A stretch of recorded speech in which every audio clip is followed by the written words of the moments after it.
અમારું શું ફોકસ છે? ભણતર, દવા કમાણી, સિંચાઈ, સુનાવણી અને કાર્યવાહી વાળી સરકાર. હવે ચૂંટણી આવી છે તો એક લાંચના રૂપમાં 10,000 રૂપિયા જે છે તે આપવામાં આવે છે. બિહારના લોકો તેઓ આ સરકારને ફરીથી રિપીટ નહીં કરે. લોકો જે છે તે નોકરી ઈચ્છે છે, લોકો જે છે તે રોજગાર ઈચ્છે છે. આજે બિહારના લોકો હિસાબ માંગી રહ્યા છે કે તમે શું કર્યું છે. લોકો તેઓ માને છે કે તેજસ્વી આવશે તો ચોક્કસ નોકરી અને રોજગાર આપશે. 5, 6, 7 સીટોના કારણે અમારી સરકાર બનતા રહી ગઈ. આ વખતે જે છે તે તક બિહારની જનતા નહીં ચૂકે. હવે તેમની બિહારની ચૂંટણી લડવાની સ્થિતિ રહી નથી. લાલુજી ક્યારેય ઝૂક્યા નહીં. પોતાની વિચારધારા સાથે સમાધાન ન કર્યું.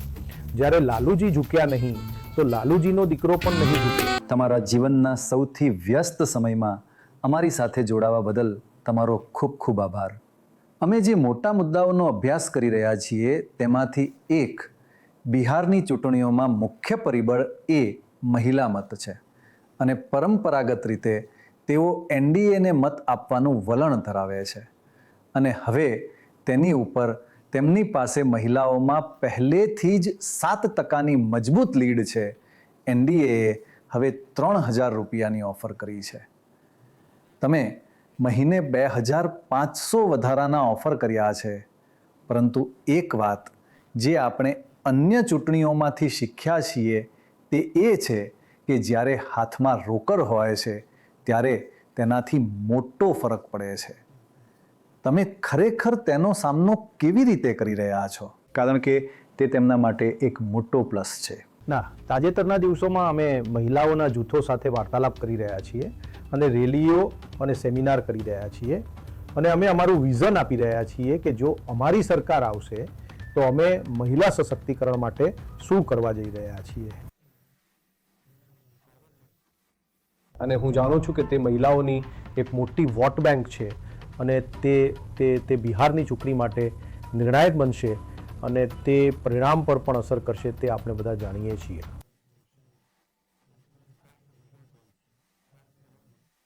પરંતુ અમારી વર્તમાન સરકાર, જો તમે જોશો, જે ગ્રુપ છે જીવિકા આંગણવાડી, તે પરેશાન છે.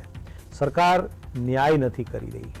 જેટલું તેમની પાસે કામ કરાવે છે, ઓવર ટાઈમ કામ કરાવે છે ગામડાઓમાં. ભલે તમે મમતા આશા વર્કર્સને જુઓ, જેટલું તેમને મળવું જોઈએ, જેટલો તેમનો હક બને છે તે નથી મળી રહ્યું. તો તેમની સાથે વાતચીત કર્યા પછી તેઓ તેમની સમસ્યાઓ પણ જણાવી રહ્યા છે.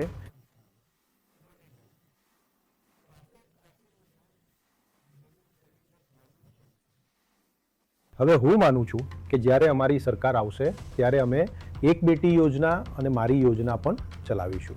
અને અગાઉ મેં મારી બહેન માન યોજનાની જાહેરાત કરી છે. તે લોન નહીં હોય, વર્તમાન સરકાર આપી રહી છે.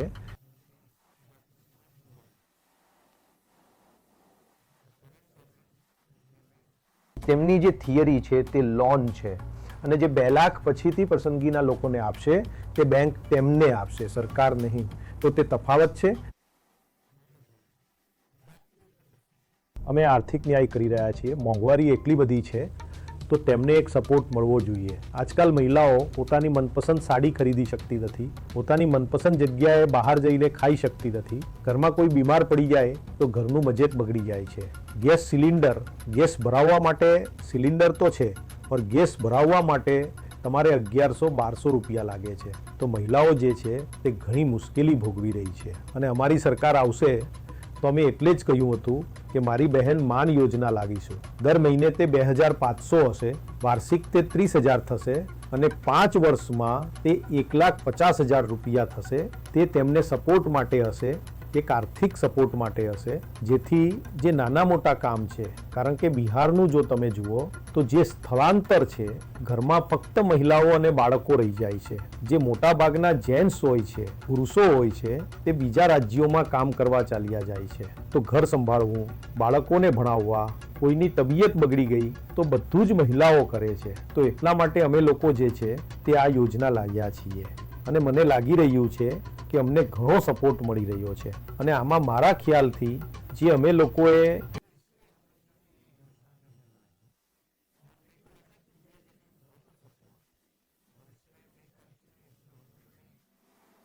ઘણા વર્ષોથી અમે લોકોએ આના પર જે છે તે કામ કર્યું છે. અને જે જેન્યુઇન મુદ્દાઓ છે તે અમે લોકોએ ઉઠાવ્યા છે. જેમ કે તાજેતરમાં અમે જાહેરાત કરી કે જે જીવિકા સીએમ જે દીદીઓ હતી, કોમ્યુનિટી મોબિલાઇઝર્સ જે છે તેમને જે છે અમે લોકો કાયમી કરીશું અને 30,000 જે છે કે તેમનું માસિક માનદ વેતન અમે રાખીશું. અમે લોકોએ એ પણ નક્કી કર્યું છે કે તેમનો જે 5 લાખ રૂપિયા સુધીનો જે છે તે વીમો અમે લોકો કરાવીશું અને જે સમૂહ છે, જે સીએમ સિવાયની જે દીદીઓ છે જેમની પાસે દિવસ રાત સરકાર જે છે તે કામ કરાવે છે, તો તેમને જે છે તે ઓછામાં ઓછા 2,000 રૂપિયા પ્રતિ માસ જે છે તે મળવા જોઈએ. સાથે સાથે મમતા અને આશા જે વર્કર્સ છે તેમના માનદ વેતનમાં પણ આગળ વધારો થવો જોઈએ, કારણ કે બહુ મુશ્કેલીથી આખો દિવસ જે છે તે કામમાં લાગેલી રહે છે, કંઈ મળતું નથી. પરંતુ ખૂબ જ ઝડપથી તમે જાણો છો કે એકવાર તમારા ખિસ્સામાં 10,000 આવી જાય તેની ખૂબ મોટી અસર થાય છે. અને આ બધા વચનો ખબર નહીં મને તે મળશે કે નહીં. શું તમે ખરેખર તેનો યોગ્ય રીતે સામનો કરવા સક્ષમ છો? કારણ કે હાથમાં 10,000 એટલે એ ઠીક છે, પણ અમારું શું ફોકસ છે? ભણતર, દવા, કમાણી, સિંચાઈ, સુનાવણી અને કાર્યવાહીવાળી સરકારનું. આજે બાળકોને જોજો, ભલે તે દીકરીઓ હોય કે દીકરા હોય, ક્વોલિટી ઓફ એજ્યુકેશન જે છે, શિક્ષણમાં ગુણવત્તા તે ખૂબ જ ખરાબ છે. બાળકોને નથી મળી રહ્યું. જે લોકો ભણી ગણી લીધા છે, ડિગ્રી લઈ લીધી છે, ભલે તે યુવાનોમાં મહિલા હોય કે પુરુષ હોય, નોકરી નથી. જો ઘરમાં એક નોકરી રોજગાર હોય તો અમને લાગે છે કે 10,000 કેટલા દિવસ ચાલવાના છે, તે પણ ઉધાર. અને આજે 10,000ની સ્કીમ જે છે ગવર્મેન્ટ ઇઝ ગિવિંગ કે તમે જે છે તેનાથી તમે બિઝનેસ શરૂ કરી શકો. હવે તમે પ્રણવજી તમે બતાવો કે 10,000માં કઈ મહિલા જે છે તે બિઝનેસ ઊભો કરી શકે છે? તે તો ખર્ચ જ થવાના છે, અને ખર્ચ થવાના છે તો પછી તમારે જે છે ઉધાર પાછા પણ આપવાના છે ઇન્ટરેસ્ટની સાથે, તો તે કેવી રીતે પોસિબલ થશે? તો government is playing because they are under pressure, that's why they are cheating my reason. જે પણ અમારી માતા બહેનો માટે આ કાર્ડ તેમણે આ 10,000 વાળું લાવ્યા છે, but people of Bihar socially and politically they are very aware. They know કે આ ગવર્મેન્ટ જે છે 20 વર્ષથી કાંઈ કરી રહી ન હતી. હવે ચૂંટણી આવી છે તો એક લાંચના રૂપમાં 10,000 રૂપિયા જે છે તે આપવામાં આવી રહ્યા છે. તેજપ્રીતજી, અમે 2020નું અમે તમારું કેમ્પેન જોયું હતું, તેના કમ્પેરિઝમાં આ વખતે તમારું બધું જ બિહાઇન્ડ શેડ્યુલર કેમ ચાલી રહ્યું છે? આના માટે રિસ્પોન્સિબલ કોણ છે? જેમ કે તમારું ટિકિટ ડિસ્ટ્રીબ્યુશન હોય, તમારા એલાયન્સીસ હોય, તમારા નામની ઘોષણા, આના માટે who is responsible for this bill? અને તમને લાગે છે કે આનું પરિણામ ભોગવવું પડશે? અમરનાથજી, કોઈ પરિણામ ભોગવવાની જરૂર નથી. આપ સૌ લોકોને ખબર છે કે નામને લઈને ક્યાંય કોઈ કન્ફ્યુઝન હતું જ નહીં. હા, ઠીક છે, સીટ શેરિંગને લઈને એક અમારું સ્ટ્રેટેજિકલી જે 6-7 જે સીટો છે જ્યાં ફ્રેન્ડલી ફાઇટ ચૂંટણી લડી રહ્યા છીએ, તે એક સ્ટ્રેટેજીના ભાગરૂપે છે, બટ એટલું પણ ડિલે નથી થયું. અમારો તો સીએમ ફેસ એનાઉન્સ થઈ ગયો. ઓફિશિયલી એક સાથે મહાગઠબંધનના બધા સાથીઓએ બેસીને એનાઉન્સ કર્યું. હજી સુધી ત્યાં નીતિશજીનું એનાઉન્સ નથી થયું. એવો કેમ્પેનમાં ગયા છે વરરાજા વગર. તો અમે એ કહેવા માંગીએ છીએ, એકવાર અમિત શાહજીનું નિવેદન આવ્યું હતું હમણાં થોડા દિવસ પહેલાં કે ચૂંટણી પછી we will decide, MLA is ગોના decide કે આગામી એનડીએના ચીફ મિનિસ્ટર કે ચહેરો કોણ હશે. આનો મતલબ એ છે કે તેઓ નીતિશ કુમારજીને નથી ઈચ્છતા અને આ પહેલી વાર એનડીએમાં આમાં આવું થઈ રહ્યું છે. આની પહેલાંની જેટલી પણ ચૂંટણીઓ છે, સુશીલ મોદીજીના સમયથી તમે જોઈ લો કે 2005થી જોઈ લો, 2005થી 20 સુધી હંમેશાથી નીતિશ કુમારજીનો ઓફિશિયલી સીએમનો ચહેરો જે છે તે એનાઉન્સ થયો છે. અને અમે એકવાર પણ એનડીએની બેઠકમાં એક સાથે જીતન રામ માંઝી, ચિરાગ પાસવાનજી, નીતિશ કુમારજી કે ભાજપના કે કુશવાહાજીને એક સાથે બેસીને કોઈ મિટિંગ અમે નહીં. આવું આ વખતે કેમ થઈ રહ્યું છે? જો પ્રોબ્લેમ તો તમે જોશો તો એનડીએમાં વધારે દેખાય છે. ત્યાં તો ઘણીવાર જે છે સીટો લઈને પાછી આપવામાં આવી, ચેન્જ કરવામાં આવી. વચ્ચે જે પણ ન્યૂઝ ચાલી, જો કે એટલું અમારું ધ્યાન જો કે તેઓ તેમના રિવિઝનને બેસાડવામાં સફળ રહ્યા. ના એવું નથી. ઘણી જગ્યાએ અમે લોકોએ પણ કોશિશ કરી છે, ઘણી જગ્યાએ સફળતા પણ મળી છે અને આગળ પણ મળશે. ઠીક છે, ચૂંટણી છે તો રિબેલિયસ જે છે તે હોય છે, બટ સમય આવતા જે છે તે સૌ લોકો જે છે તે માની જશે અને અમને પૂરો વિશ્વાસ છે. લાસ્ટ ઇલેક્શનમાં પણ રિબેલિયસ ઘણા વધારે હતા, પરંતુ તેમ છતાં અમારો જે વોટ ડિફરન્સ હતો વિચ વોઝ 12,000 વોટ ઓનલી, મતલબ 5, 6, 7 સીટોને કારણે અમારી સરકાર બનતા રહી. તો આના પર અમારું ધ્યાન છે અને આ વખતે મને લાગે છે કે જ્યારે તમે ઇસ્યુની વાત કરો, જ્યારે તમે બિહારમાં સૌથી મોટો ઇસ્યુ બેરોજગારીનો છે અને લોકો જે છે તે નોકરી ઈચ્છે છે, લોકો જે છે તે રોજગાર ઈચ્છે છે, લોકો જે છે તે ફેક્ટરી ઈચ્છે છે, લોકો જે છે તે એગ્રો બેઝડ ઇન્ડસ્ટ્રી ઈચ્છે છે, લોકો જે છે તે અહીં SEZ ઈચ્છે છે, IT પાર્ક ઈચ્છે છે. અહીં તમે જોશો કે ટેકનોલોજી હોય કે એગ્રીકલ્ચર, એગ્રો બેઝડ ઇન્ડસ્ટ્રી હોય, લોકો ઈચ્છે છે કે અહીં સુગર મિલ હોય, જૂટ મિલ હોય, આ ખુલે. પરંતુ પ્રધાનમંત્રીજી આવી રહ્યા છે, અમિત શાહજી આવી રહ્યા છે, તેમના એક શબ્દ, એક વાક્યને જો તમે ધ્યાનથી સાંભળશો તો ક્યાંય કોઈ સકારાત્મક વાતો નથી કરતા, એક સકારાત્મક શબ્દ નથી રહેતો, બધી નકારાત્મક વાતો રહે છે.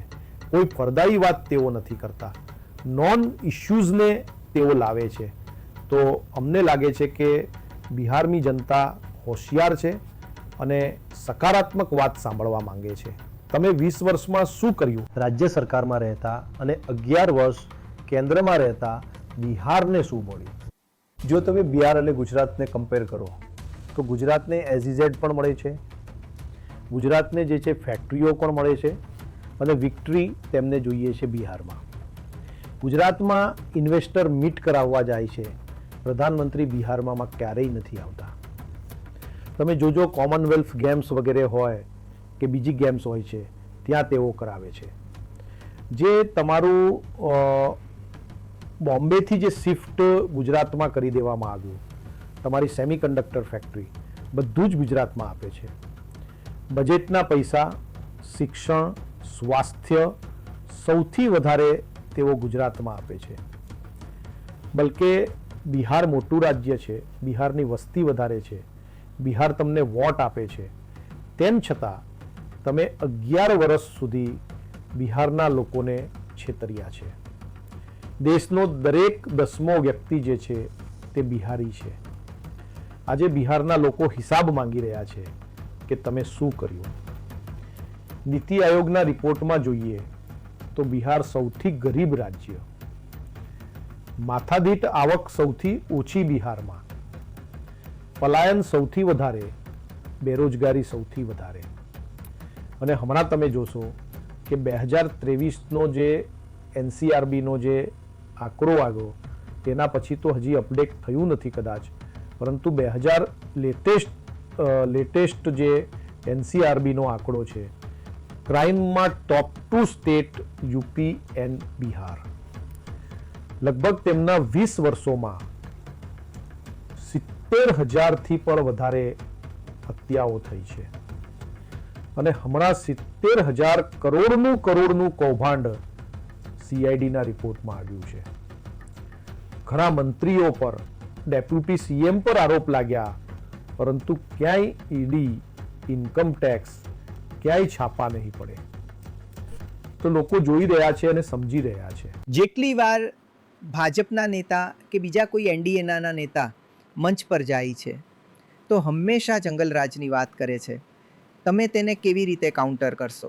કારણ કે દરેક વખતે આ વાત, જંગલરાજનો જે ટેગ છે તે એક પ્રકારનો, એક રીતે તેમણે ચોંટાડી દીધો છે. તેને તમે કેવી રીતે કાઉન્ટર કરશો? કોઈ નવી વાત નથી. 2005 હોય, 10 હોય, 15 હોય, 20 હોય, 25 હોય, એક જ ટેપ રેકોર્ડર જે છે તે વગાડે છે. પોતાના 20 વર્ષનો હિસાબ નથી આપી રહ્યા. હમણાં જ્યાં અમે બેઠા છીએ ઘરની બહાર ગોળીઓ ચાલી છે, હજી સુધી તે પકડાયો નથી. સીએમ હાઉસની બહાર ગોળીઓ ચાલી છે તે પકડાયો નથી. બલાત્કાર પીડિતાને હોસ્પિટલમાં જગ્યા નથી મળતી, 4 કલાક સુધી રાહ જોવી પડે છે, તેનું મૃત્યુ થઈ જાય છે, તે જંગલરાજ નથી. હેમકાજીની હત્યા થઈ જાય છે, તેમના પુત્રની 4 વર્ષ પહેલા હત્યા થઈ જાય છે, ગુનેગારો પકડાતા નથી. એવો કોઈ દિવસ નથી જ્યાં બિહારમાં ગોળીઓ ન ચાલી રહી હોય, હત્યાઓ ન થઈ રહી હોય, બલાત્કાર ન થઈ રહ્યા હોય, ખંડણી ન મંગાઈ રહી હોય, બેંક લૂંટ ન થઈ રહી હોય અથવા જ્વેલરી શોપ ન લૂંટાઈ રહી હોય. એવો કોઈ દિવસ નથી. પણ તે જંગલરાજ તેઓ કહે છે. ખેર, તેની વાત અમે સકારાત્મક લોકો છીએ અને અમે પણ 2 વાર ડેપ્યુટી ચીફ મિનિસ્ટર બન્યા છીએ. 17 મહિના અને 18 મહિના અમે અમારા કામનો પરિચય આપ્યો છે. અમે જ્યારે સત્તામાં હતા ત્યારે એવી કોઈ ઘટના બની નથી જેમાં મહિલાઓએ ઘરમાંથી બહાર નીકળવાનું બંધ કરી દીધું હોય કે કોઈ એવી પ્રોપેગેન્ડા છે, ઠીક છે તેઓ ચલાવશે, પણ તમે તમારા કામથી જ તેમને જવાબ આપી શકો છો. પણ એક વાતની ગેરંટી તો અમે આપી શકીએ છીએ કે કાયદો અને વ્યવસ્થા સાથે અમારી સરકાર આવશે તો કોઈ સમાધાન કરવામાં આવશે નહીં. તેજસ્વીનો પડછાયો પર જો ખોટું કામ કરશે તો પણ કાર્યવાહી થશે. એટલા અમે બિહારના લોકોને નિશ્ચિંત કરવા માંગીએ છીએ. અને તમે પણ જાણો છો કે 2 વસ્તુઓ બહુ મહત્વપૂર્ણ છે. બિહારમાં જો તમારે ઇન્ડસ્ટ્રી લાવવી હોય, ઉદ્યોગો લાવવા હોય, કારખાના લાવવા હોય તો પહેલું કાયદો અને વ્યવસ્થા સારી હોવી જોઈએ અને ઉર્જાની વ્યવસ્થા પણ સારી હોવી જોઈએ. તો મારો પ્રાથમિક ફોકસ કાયદો અને વ્યવસ્થા તો હશે જ, ઉર્જાની વ્યવસ્થા હશે.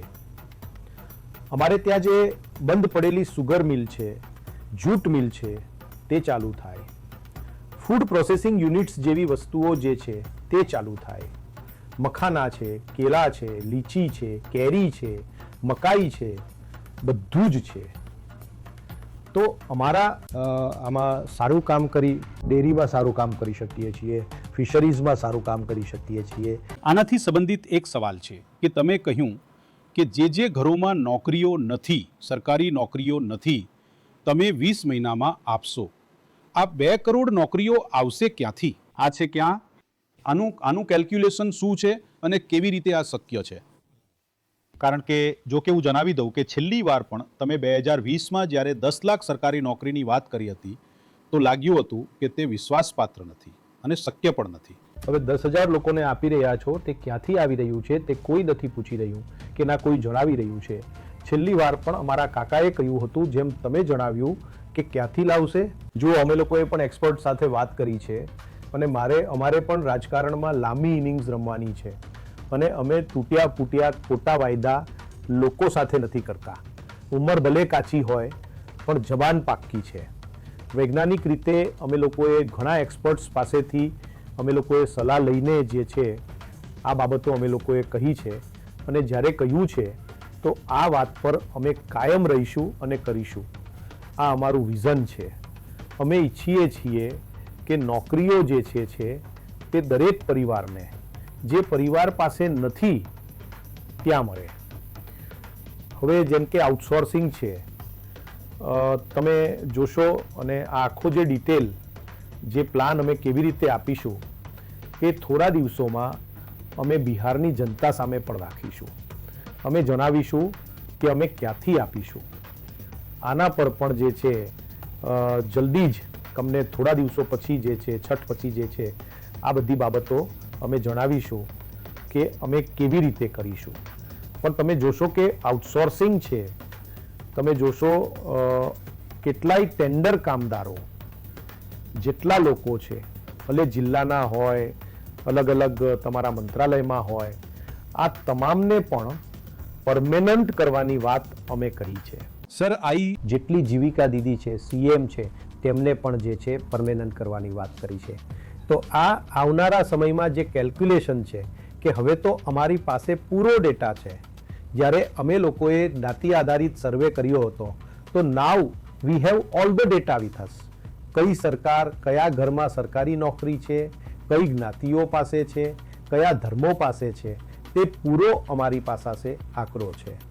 તે આંકડાઓને જોતા, બજેટને જોતા અને રેવન્યુ જનરેશન અમે બિહારનું કેવી રીતે વધારીશું, આ પ્લાન પણ જે છે અમે જલ્દી લાવવાના છીએ. તમને મુખ્યમંત્રી તરીકે જાહેર કરવામાં આટલો લાંબો સમય લાગ્યો, શું તેનાથી દુઃખ ન થયું? નંબર 1 અને નંબર 2, ચૂંટણી પછી જો નીતિશ કહે કે તે તમારી સાથે જોડાશે તો શું તમે તેમને લેશો? જુઓ, તે એકદમ સ્પષ્ટ હતું. લોકોને ખબર હતી કે તેજસ્વી મહાગઠબંધનમાંથી સીએમ બનવાના છે. ના, પણ જાહેરાત થોડી મોડી આવી. જો તેનાથી કોઈ ફરક પડતો નથી, પણ બીજી બાજુથી જાહેરાત નથી, ભાજપ સ્પષ્ટ નથી. તો અત્યારે જો તમે જોશો તો અમે સીએમ પદની જાહેરાત કરવામાં બધા મળીને આગળ છીએ. પણ હા, જનતા માલિક છે અને અમને લાગે છે કે તે જ આપણી લોકશાહીની સુંદરતા છે. વિપક્ષ એટલા માટે હોય છે અને સત્તા પક્ષ એટલા માટે હોય છે કે સરકાર પર નિયંત્રણ રાખે. તો અમને લાગે છે કે લોકોને, ખાસ કરીને નવા લોકોને તક મળવી જોઈએ. જેમ કે ખેડૂત જો એક જ ખેતરમાં એક જ બ્રાન્ડના બીજ 20 વર્ષ સુધી વાવે તો પાક નહીં આવે અને જમીન પર બંજર થઈ જશે. તો હવે નવા બીજનો સમય આવી ગયો છે કે નવા બીજ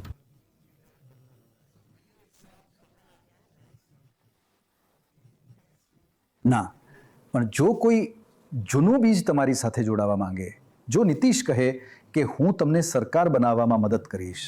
ના ના ના ના ના ના ના મને તેમના માટે ખૂબ જ દયા આવે છે, જે રીતે ભાજપ તેમની સાથે વર્તન કરી રહ્યું છે અને જે જે જે જે તેમની હાલત થઈ ગઈ છે. ઠીક છે, એક ઉંમરનું પરિબળ છે, આપણે બધા જાણીએ છીએ અને હું આ ભાગ પર તેમના પર વધુ ટિપ્પણી કરવા માંગતો નથી. પણ આપણે બધા જાણીએ છીએ કે બિહારની સરકાર હવે ભાજપ તેને દિલ્હીથી ચલાવી રહ્યું છે. 2 લોકો તેને ચલાવી રહ્યા છે. તેઓ અહીંના અને બધા જ અમલદારોના સીધા સંપર્કમાં છે. બિહાર પર કેવી રીતે શાસન કરવું તે બધું ભાજપ કરી રહ્યું છે. તેઓ હાઈજેક થઈ ગયા છે. તો મને લાગે છે કે નીતિશજીની સાથે પણ જેમના પર નીતિશજી ભરોસો કરે છે તે 2-3 લોકો જે છે તો તે જલ્દી જ એક સાથી બની શકે છે. તે બધા ભાજપ સાથે મળી ગયા છે. ના પ્લીઝ, ના પ્લીઝ, ના પ્લીઝ. હવે તેમની બિહાર ચલાવવાની સ્થિતિ રહેશે નહીં. તે પાર્ટીમાં પણ કોઈને ઓળખી શકતા નથી. એટલે મારો એક સવાલ છે કે જેમ તમે કહી રહ્યા છો કે નીતિશ કુમાર હવે બિહાર ચલાવવાની સ્થિતિમાં નથી, તો માની લો કે એનડીએને બહુમતી મળશે, તો પછી ભાજપ તે જ આધારે પોતાના મુખ્યમંત્રી બનાવી શકે છે. બીજું, આ વખતે ચૂંટણી પંચ જે ચૂંટણી પ્રક્રિયા હાથ ધરી રહ્યું છે તેનાથી તમે સંતુષ્ટ છો કે પછી જેમ તમે એસઆઈઆરના સમયે તમારી આશંકાઓ વ્યક્ત કરી હતી તેમ હજી પણ તમને ડર છે કે ચૂંટણીમાં કંઈક ગડબડ થઈ શકે છે? અમારી મોટી જીત થઈ. એસઆઈઆરને લઈને લડાઈ થઈ, મતલબ કોઈ વિરોધ નહોતો, પણ જે પ્રક્રિયા હતી તેમની, જે સમય હતો, જે દસ્તાવેજો તે લોકોએ ગરીબો પાસેથી માંગ્યા હતા તેને લઈને અમારો વિરોધ હતો. સદભાગ્યે ઓછામાં ઓછું હવે ક્યાંય પણ એસઆઈઆર થશે તો હવે આધાર જે છે તે 12મો દસ્તાવેજ હશે. તો આ એક તો અમારી મોટી જીત થઈ અને તેનાથી ઘણો મુદ્દો પણ હલ થયો છે. અને લોકો, ચૂંટણી પંચના લોકો પણ જેટલા બીએલઓ હતા તે પણ દબાણમાં આવ્યા. તો અમને લાગે છે કે આ એક લડાઈ જે વચ્ચે થઈ હતી, લોકોમાં ઘણી ગૂંચવણ હતી. જે લોકો બિહારની બહાર રહેતા હતા તેમનું કેવી રીતે બનશે? તો આના પર અમે લોકોએ પાયાના સ્તરે મોટું કામ કર્યું. જે ભૂલો ચૂંટણી પંચે કરી તેને અમે કોર્ટમાં રજૂ કરી અને કોર્ટે અમારી જે માંગણીઓ હતી તેને સ્વીકારી.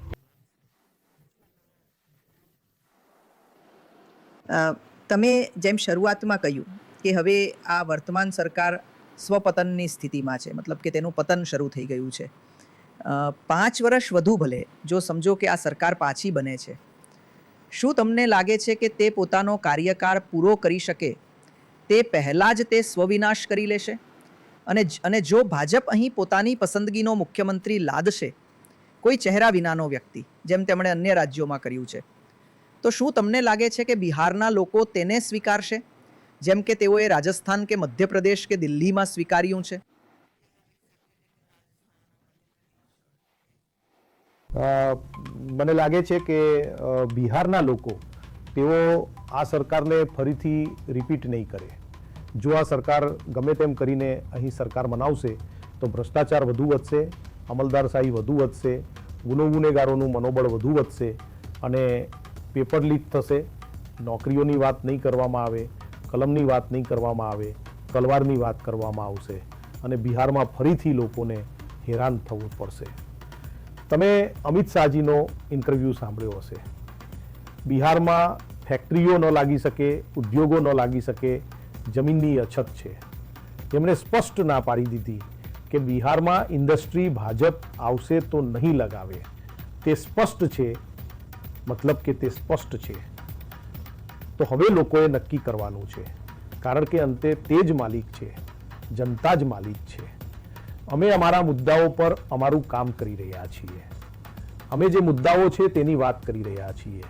અમે વધુમાં વધુ ભાજપ અને જેડીયુ પાસેથી હિસાબ માંગી રહ્યા છીએ કે તમે 20 વર્ષ શું કર્યું તે તમે જનતાને બતાવો. જો જે સ્થિતિ છે, જેમ કે અમે પણ કેમ્પેઇનમાં જઈ રહ્યા છીએ, તો લોકો જે છે એ ગઈ વખતે પણ બદલવાના મૂડમાં હતા. જોકે જે થયું હશે થોડું રહી ગયું, પણ એ બતાવે છે કે આ વખતે બિહારની જનતા તક નહીં ચૂકે. આ વખતે ગઈ વખતની સરખામણીમાં તમે ઓછું કેમ્પેઇન કરશો તો તેની અસર શું વિપરીત થશે? ના કેમ્પેન, અમારો તો પ્રયત્ન હશે કે વધુમાં વધુ કરીએ. હવે ચૂંટણી પંચ પરવાનગી જ નહીં આપે તો અમે શું કરી શકીએ? હજી પર જેમ કે આજે અમારી સભા ખગરિયામાં હતી તેને રદ કરી દેવામાં આવી, કારણ કે અમિત શાહજી ત્યાં કરી રહ્યા છે. સુરક્ષા કારણોનો હવાલો આપવામાં આવ્યો. વ્યક્તિગત રીતે ખૂબ જ સારું લાગી રહ્યું છે. ખૂબ.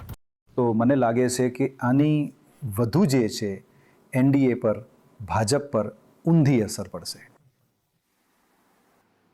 અમે તમને તમારા કેમ્પેન્સ, ઇલેક્શન કેમ્પેન્સ અને રેલીઓમાં જોયા છે અને તમને લોકો તરફથી ખૂબ સારો પ્રતિસાદ મળે છે. તો હું તમને ભાવનાત્મક રીતે પૂછવા માંગુ છું કે તમે તમારા પિતા પાસેથી કેટલું શીખ્યા છો? કારણ કે તેમને મળતો હતો, તેઓ એક મહાન વક્તા હતા અને તેઓ ભીડને પ્રતિક્રિયા આપવા માટે મજબૂર કરી દેતા હતા. તમે તેમની પાસેથી કેટલું શીખ્યા છો? શું તે તમારા જ ડીએનએમાં છે?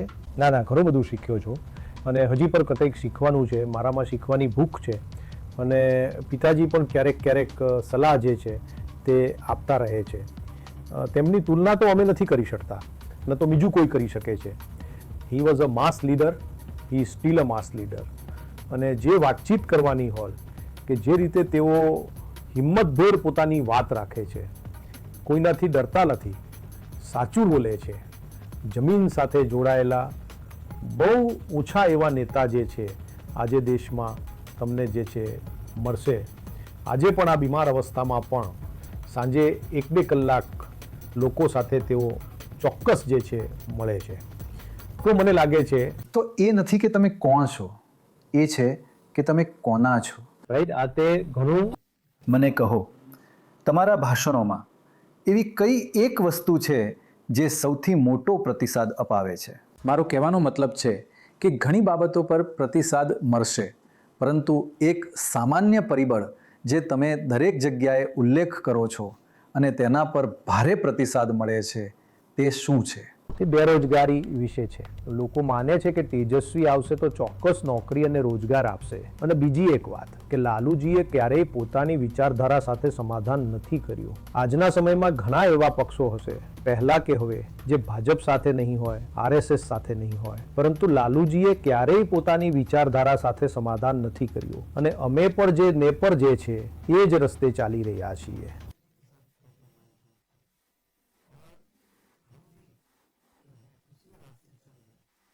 લોકો તેના પર પ્રતિક્રિયા આપે છે. હા. તમે શું કહો છો? જુઓ, અમે લોકો તો કહીએ છીએ કે ભાઈ લાલુજી ક્યારેય ઝૂક્યા નથી, પોતાની વિચારધારા સાથે સમાધાન નથી કર્યું.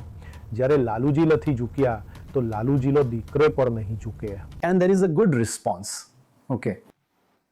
તેજસ્વી, આ ચૂંટણીમાં તમે 2019થી તમે એકલા હાથે ચૂંટણીના ઘણા બધા કામો જાતે જ સંભાળ્યા છે. યુ વિન ધ સ્ટાર પ્રચારક ઓફ અ પાર્ટી. કઈ 3 બાબતો સકારાત્મક છે અને કઈ 3 તમને તમારી નકારાત્મક લાગે છે? જુઓ, પોઝિટિવ, આઈ હેવ વિઝન, અને અમે કામ કર્યું છે સરકારમાં પણ રહીને, ઓપોઝિશનમાં પણ.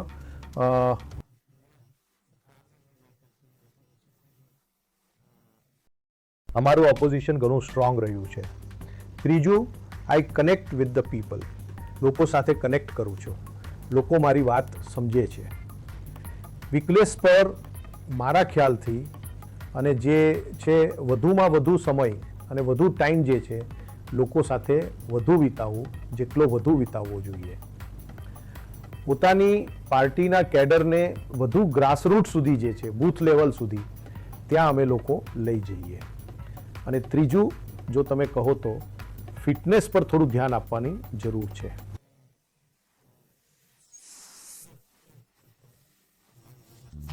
એ તો મારા પર પણ લાગુ પડે છે.